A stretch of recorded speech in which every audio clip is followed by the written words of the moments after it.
Hello students. तो आई hope कि आप जो है सभी अपनी स्टडीज़ जो है बहुत अच्छे ढंग से कर रहे होंगे और पूरा जोश जो है आपके अंदर भरा हुआ है कि कैसे जो है हम अच्छे से अच्छा परसेंट लाएं और सभी के दिलों पे छा जाएं। ओके, तो चलिए हम कोशिश करते हैं चीज़ों को समझने की स्टेप बाय स्टेप कि कैसे जो है हम चीज़ों को ऑर्गेनाइज करके और एक अच्छा रिजल्ट ला सकते हैं। चलिए, तो now why, first question is why, है ना। किसी भी चीज को पाने के लिए सबसे पहला जो सवाल होता है वो होता है कि वाई, क्यों हमको 95% चाहिए भाई, क्या जरूरत है 95% की।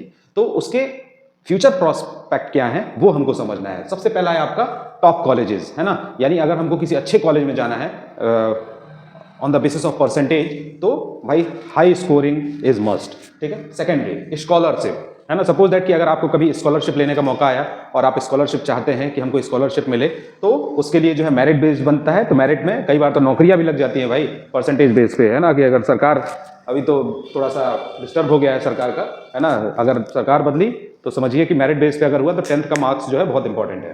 ठीक है। नाउ सेल्फ कॉन्फिडेंस, अगर किसी ने बहुत अच्छा परफॉर्म किया है ना, और बहुत अच्छा परफॉर्म किया है तो वहां पे सबसे ज्यादा इंपॉर्टेंट है आपका सेल्फ कॉन्फिडेंस जो है वो बढ़ता है हमारा। कि सेल्फ कॉन्फिडेंस यानी हमारा पूरा का पूरा फोकस जो है कि मैंने तो इतना अच्छा किया है, तो कॉन्फिडेंस बिल्ड करता है एक परसेंटेज आपके कैरेक्टर में। नाउ एसेस जो है, assess your current strength and weakness. तो परसेंटेज लाने के लिए सबसे ज्यादा जो जरूरी पॉइंट है वो है एसेस करना, यानी अपने आप का जानना कि हम हैं क्या एक्चुअल में। ठीक है। तो पहला पॉइंट जो है वो है आपका, वो क्या है, स्ट्रॉन्ग सब्जेक्ट, यानी पहचानिए अपनी अंदर कि क्या हम जो है दम रखते हैं। तो सबसे पहले आप स्ट्रॉन्ग सब्जेक्ट एनालाइज करिए कि मेरा जो है स्ट्रॉन्गेस्ट सब्जेक्ट कौन सा है, सबसे ज्यादा स्ट्रॉन्ग। ठीक है। आइडेंटिफाई करिए और उसमें जो है थोड़े से और मेहनत करके, थोड़ा सा मेहनत करके आप अच्छा कर जाएंगे। चैलेंज एरियाज, यानी आपके चैलेंजिंग एरियाज क्या है, यह जहां पे आपको फोकस करने की जरूरत है। जैसे आपने अगर प्री बोर्ड दिया है ना, और किसी में आपका कम मार्क्स आया है, तो आपको वहां पे थोड़ा सा फोकस करने की जरूरत है ना, कि आप कैसे फोकस करेंगे कि आपका अच्छा रिजल्ट आए। फिर लर्निंग स्टाइल, ठीक है, understand how you learn best, visually, auditory और काइनेस्थेटिक। ये कुछ तरीके हैं पढ़ने के। ठीक है। तो हम कैसे चीजों को पढ़ सकते हैं काइनेस्थेटिक तरीके से, ऑडिटरी से, विजुअल से, तो ये हमारे वेज है और हम समझ जाएं कि कैसे जो है चीजें होंगी। तो विजुअल तो सभी लोग जानते हैं, देख के। ऑडिटरी मतलब आपका ऑडिबल, सुन के।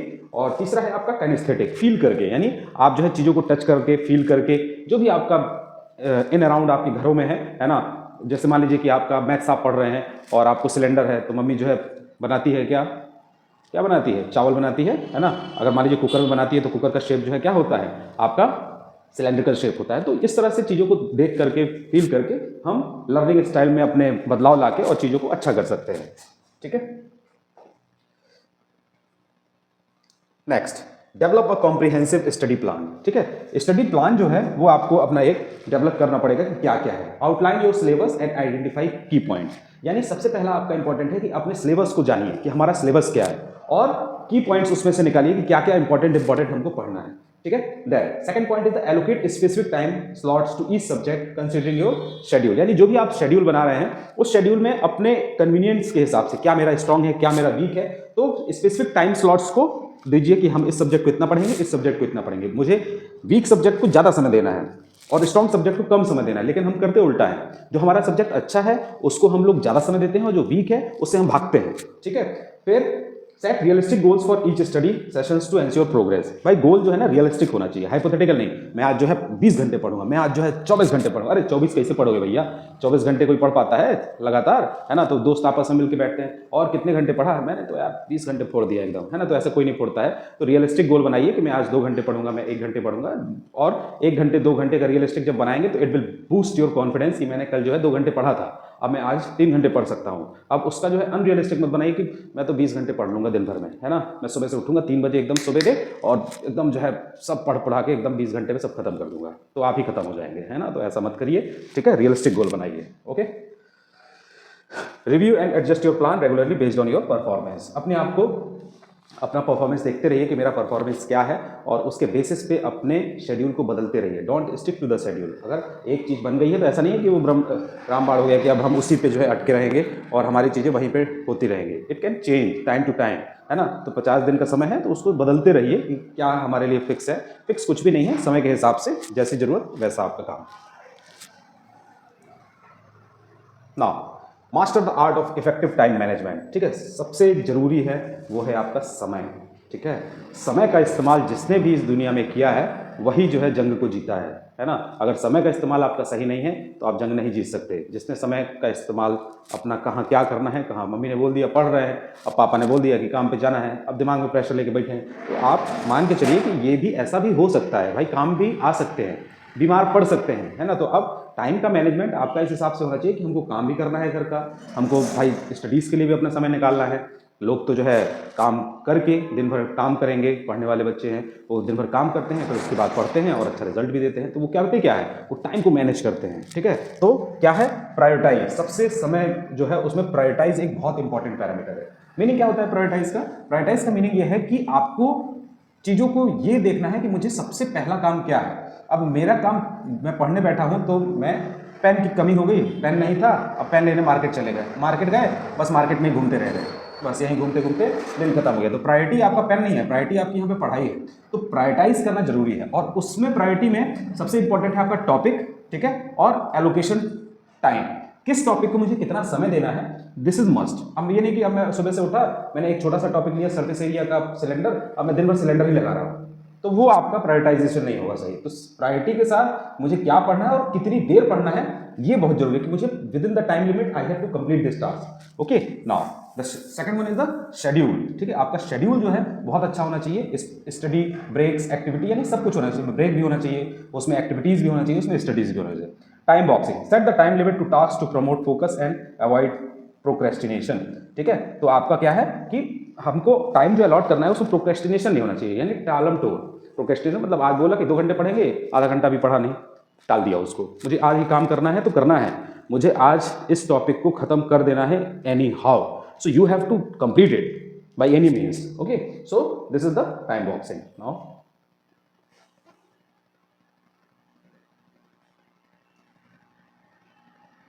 Now learning activity, learning techniques, ठीक है। एक्टिव रिकॉल, यानी आपको क्या करते रहना है, चीज़ों को रिकॉल करते रहना है, यानी जो भी आप पढ़ रहे हैं उसका रिकॉल बहुत जरूरी है। Test yours regularly without looking at notes, यानी बैठे हैं, चाय पी रहे हैं, शिप ले रहे हैं और रिकॉल कर रहे हैं कि मैथ्स में सरफेस एरिया वॉल्यूम का क्या फॉर्मूला था, सरफेस एरिया ऑफ सिलेंडर का कर्व सरफेस एरिया 2πr/h, ये दिमाग में चलेगा, बोलना नहीं है। पगलों का पगला गया है पढ़ते पढ़ते, है ना। तो पागल नहीं होना है, आपको दिमाग में रिकॉल करते रहना है, बैठे हैं खाली, just revise the things in your mind, ठीक है। Now space repetition, review material at increasing interval to strengthen memory. जितनी ज़्यादा चीज़ों को आप रिवाइज कर सकते हैं, जितनी बार कर सकते हैं करिए, क्योंकि पढ़ने से ज़्यादा रिविजन मस्ट है, रिविजन नहीं करेंगे कुछ नहीं होगा। कॉन्सेप्ट मैपिंग, यानी अपने दिमाग में एक मैप बनाइए कि ये ऐसा ऐसा था, इस चीज़ को इससे लिंक किया, इस चीज़ को इससे लिंक किया, इस चीज़ को इससे link, just link the things and make a mind map कि भाई सरफेस एरिया वॉल्यूम था, सरफेस एरिया वॉल्यूम में क्या क्या टॉपिक था, क्यूब था, क्यूब कैसा होता है, ऐसा होता है, सिलेंडर था, फिर क्यूबॉइड था, फिर कोन था, फिर उसके बाद स्फीयर था, हेमीस्फीयर था, किसका किसका क्या फॉर्मूला था, just make the mind map. और जब रिकॉल करने गया तो माइंड मैप खोला और रिकॉल कर लिया, ठीक है। Now enhance your subject specific strategies, यानी हर सब्जेक्ट की स्ट्रेटजी अलग अलग होती है। ऐसा नहीं है कि जिस तरह से मैं मैथ्स पढ़ता हूँ उसी तरह से इंग्लिश भी पढ़ूंगा, उसी तरह से साइंस भी पढ़ूंगा, no. Each and every subject है डिफरेंट स्ट्रेटजीज। जैसे मान लीजिए कि अगर आपका मैथ है तो मैथ्स में क्या मांगता है भाई, मैथ मांगता है प्रैक्टिस प्रैक्टिस प्रैक्टिस, ठीक है। बिना प्रैक्टिस के तो मैथ होने से रही, तो प्रैक्टिस करिए, मैथ्स को अच्छा करिए, ठीक है। चैलेंजिंग कॉन्सेप्ट अगर कोई है तो just take the help from your teachers, ठीक है। फिर उसके बाद science, experiment, visualize and connect them to real life application. जितना रियल लाइफ से आप जुड़ेंगे साइंस को उतना ज़्यादा वो याद रहेगा, नहीं तो अगर थ्योरी रखते रहेंगे तो पेपर में भूल जाएगा। फिर लैंग्वेज है, अगर कोई लैंग्वेज सब्जेक्ट है तो उसमें राइटिंग की प्रैक्टिस करिए, improve your self in the language, जुड़िए थोड़ा लैंग्वेज से ताकि आपकी चीज़ें अच्छी हो। तो सबके लिए अपना प्रायोरिटी अलग अलग है, चीज़ों को अलग अलग ढंग से किया जाता है, सबके लिए एक नियम नहीं बनता है कि ऐसे अगर आपने किया है तो वो चीज़ उसमें भी लागू हो जाएगी, ठीक है। Now implement rigorous revision schedule, ठीक है। शेड्यूल में आपका रिवीजन जो है ना वो एक बहुत बड़ा रामबाण है। रिवीजन, बिना रिवीजन के आपका कुछ नहीं हो सकता, रिवीजन इज मस्ट, बिल्कुल एकदम मान लीजिए, ठीक है। Review notes regularly, make your own notes first and most important thing, आपको अपना नोट्स खुद बनाना है, ठीक है, उसको रिव्यू करिए। पास्ट पेपर्स जो है लगाइए, उससे देखिए कि कैसे क्वेश्चन पूछे जाते हैं। आपकी किस्मत इतनी खराब नहीं है कि आपसे कुछ भी पूछ लेगा, पास्ट में जो आज तक आया है अब भी वही आएगा। मॉक टेस्ट दीजिए, test is most important thing. Identify your weak areas and focus on them on revision. Weak areas को फाइंड आउट करिए और रिवीजन के टाइम उसमें उसको हटाइए, वीक को वीक मत रहने दीजिए, उसको अपनी ताकत बनाइए, तब जाके चीजें जो है आपकी सही होंगी। ओके,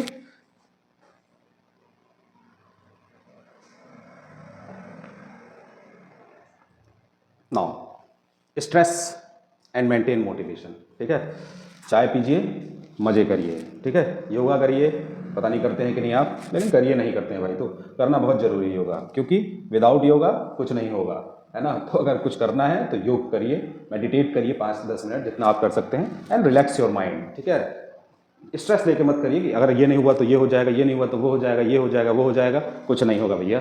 ठीक है, तो बिना स्ट्रेस के आगे बढ़िए, है ना। कितने घंटे सोना है अभी ऐसा कोई बाउंडेशन नहीं है, एग्जाम में 50 दिन बचे हैं, आप 3 घंटे भी सोएंगे तो मर नहीं जाएंगे। ठीक है, तो ठीक है 2 घंटे 3 घंटे 4 घंटे सोइए and do the hard work for your better result. ठीक है, तो यहाँ तो लिखा है 8 घंटे, तो अब 8 घंटे सोएंगे तो नहीं, ये थ्रू आउट द ईयर का है। ठीक है, अगर जो भी आप पढ़ रहे हैं ना, जब भी आप पढ़ रहे हैं तो मान लीजिए 40 मिनट आपने पढ़ा तो 10 मिनट का ब्रेक दीजिए and come back after the break, है ना। ब्रेक ऐसा नहीं है कि ब्रेक ही हो गया पूरा, वो ब्रेक की तरह चला जाए पूरा लंबा और आप जो है आराम करते रह जाए, सो जाए। फिर तो ब्रेक को ब्रेक मत रहने दीजिए, वापस लौट के आइए 40 मिनट्स के स्लॉट के बाद, just return to your studies again, है ना, and do it the hard work. ठीक है, now 30 minute engage activity enjoy to motivated, अपने आप को मोटिवेट रखने के लिए कुछ भी करिए। ठीक है, मोबाइल देखिए 5 मिनट 10 मिनट, है ना, रील्स मत देखिए, क्योंकि 10 मिनट की रील जो है कब 10 घंटे में बदल जाएगी आपको पता नहीं चलेगा। तो ऐसी एक्टिविटी में एंगेज होइए जो आपको टोटली एंगेज ना कर दे, है ना। घूम लिया फिर लिया, गाना सुनना है गाना सुन लिया 10-5 मिनट, वापस फिर से लौट के आ गए और जस्ट इंजॉय द स्टडीज, है ना। बोझ मत समझिए कि ये एक बोझ है और इसको जो है किसी तरह से पार करना है, ये बहुत बड़ा पहाड़ है, नहीं, ऐसा नहीं। बोझ समझ के अगर करेंगे तो कुछ नहीं होगा, है ना। तो बोझ मत समझिए, just do it and enjoy it, है ना। दिस इज द जर्नी, सो इसको एंजॉय करिए और आगे बढ़िए। Now conclusion. ठीक है, तो कंक्लूजन भाई क्या निकला? कंक्लूजन यही निकला कि पढ़ना है। ठीक, और कोई कंक्लूजन नहीं है। तो क्या है? Hard work and smart work. ठीक है, गधा मत बनिए, है ना। गधा बनेंगे तो गधे ही रह जाएंगे, घोड़ा बनिए, यानी हार्ड वर्क, घोड़ा हार्ड वर्क भी करता है और स्मार्ट भी है। ठीक है, तो दोनों चीजें हमको रखना है। We have to do the hard work as well as smart work. किस चीज को कितनी कम समय में किया जा सकता है, यही स्मार्ट है। कितने कम पढ़ के ज़्यादा नंबर लाया जा सकता है, यही स्मार्टनेस है। ठीक है, नाउ फिर action plan, start early, stay discipline and remain focus. पहले जागिए, ठीक है, डिसिप्लिन रहिए और फोकस रहिए। परसिवरेंस भी बहुत इंपॉर्टेंट पैरामीटर है इसमें। ठीक है, now final motivation, punch line, your efforts today will shape your tomorrow. ठीक है, यानी whatever you will do it today, है ना, it will reflect definitely in your future. So I hope कि इतनी चीज़ें आपको समझ में आ गई होंगी, और है ना, और आप जो है चीज़ों को ऑर्गेनाइज करके चीज़ों को समय का इंपॉर्टेंस समझिए and do it very hard work and best of luck for your exam that will come in with in the after the 50 days, because 15 फरवरी से आपके एग्जाम्स हैं। तो जितना यूज़ कर सकते हैं उतना यूज़ करिए, दम बांधिए, डेफिनेटली होगा। Okay, good day, bye bye.